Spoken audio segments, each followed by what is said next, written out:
ایک میرا کالم تھا کیا ہم گدھے ہیں. آپ حیران ہو رہے ہیں کہ اس وقت کیوں یاد ہے. پر اس وقت ملک کے جو بھی حالات ہوں بحیثیت مجموعی معذرت کے ساتھ مجھے فیل ہوتا ہے کہ ہم لوگ ہے ہی گدھے. میں وہ کالم جو ہے نا آپ کو سناتا ہوں، امید آپ کو پسند آئے گا. شاعری کے علاوہ یہ بھی ایک شوق رہا ہے لکھنے کا. کیا ہم گدھے ہیں؟ یہ سوال ایک گدھے سے پوچھا تو پہلے زور زور سے ہنسا اور پھر رونے لگا. وجہ پوچھی تو کہنے لگا ہم تو بہت محنتی ہوتے ہیں اور تم انسان کاہل اور کام چور. اس کا جواب نہ میرے پاس تھا اور نہ ہوگا. پھر یہی سوچ آئی کہ ہم کتنے ہیں. بقول حبیب جالب مرحوم ہم 18 کروڑ گدھے معذرت کے ساتھ. اب تعداد بڑھ کے 22 اور بعض دانشور 24 کروڑ بتلاتے. نہیں، یہ ایک حقیقت ہے اور یہ سوال نہیں ہے. ان سب سے بڑھ کر اگر یہ سچ ہے تو پھر دکھ کی بات یہ ہے کہ اس ملک سے انسان کہاں ہجرت کر گئے؟ کیا سب لوگ مریخ یا چاند پہ چلے گئے ہیں؟ جواب ناممکن. تو پھر آئیے پاکستان میں انسانوں کی تلاش کریں. اس کے لیے گدھے کی پوری خصوصیات اور اس کی شناخت ہونا لازمی ہے. لہذا گدھے کی خصوصیات درج ذیل ہیں. گدھا بہت بوجھ اٹھاتا ہے، اپنا ہو یا پرایا. گدھا ایک بیوقوف جانور ہے، وفادار نہیں، یعنی جو ڈالے گھاس اسی سے رکھے آس.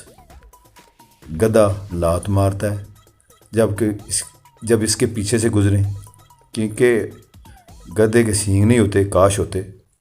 گدھا ہمیشہ اپنے پیٹ کے بارے میں سوچتا ہے. بقول میرے پیٹ بھرا گدھا مرا، مطلب سو گیا. گدھے کو جتنا مارو گے اتنا ہی وفادار ہوگا، یعنی جتنی مار اتنا ہی وفادار. آئیے ان چند خوبصورت خوبیوں والے جانور کے علاوہ انسان کی تلاش کریں. جس کو بھی یہ سنائے وہ بولا بھائی مذاق کرتے ہو. خود خیر تلاش کیا کرتے؟ پاکستان میں ہر جگہ گدھے ہی گدھے نظر آتے ہیں.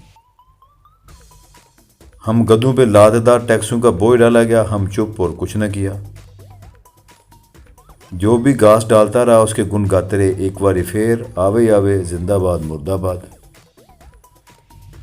ہر ہمدرد کو لات مارتے رہے جو ہمیں سمجھانے آیا. کاش سینگ ہی ہوتے، ہو سکتا ہے ہوتے ہوں گے جو وقت کے ساتھ ختم ہو گئے، بلکہ دماغ بھی جاتا رہا. ہمیشہ سے اپنا پیٹ سامنے رکھا، اپنے مفادات، اپنا مطلب، اپنا فائدہ. اور یہ پیٹ نہ بھرنا تھا نہ بھرا. اگر بھر گیا تو باقی لوگ جائیں باڑ میں، مجھے کیا.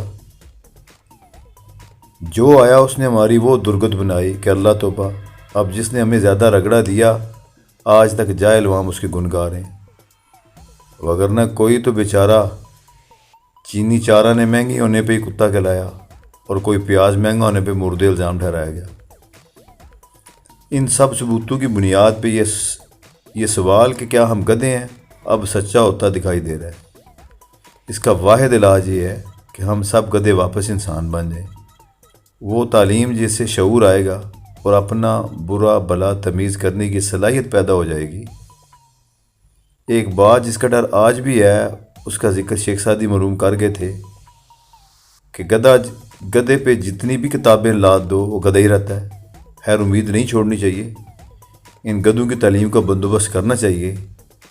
جتنا عرصہ ہمیں گدھا بنانے میں لگا ہے ہو سکتا ہے اس سے کم میں ہم واپس انسان بن جائیں. واللہ عالم. 26 جون 2018. امید آپ کو یہ کالم پسند آیا ہوگا. اگر کسی گدھے کی دل آزاری ہو گئی ہو تو اس سے میں معذرت چاہتا ہوں. باقی آپ میرے دوست ہیں، میری حوصلہ افزائی کرتے رہیں. انشاءاللہ آپ کو اور بھی اچھی تحریریں انشاءاللہ یہاں پڑھنے کو سننے کو ملیں گی. آپ کا بہت بہت شکریہ. اس چینل پہ آنے کا بہت شکریہ. اس کو سبسکرائب کریں، شیئر کریں، لائک کریں. آپ کا شکریہ.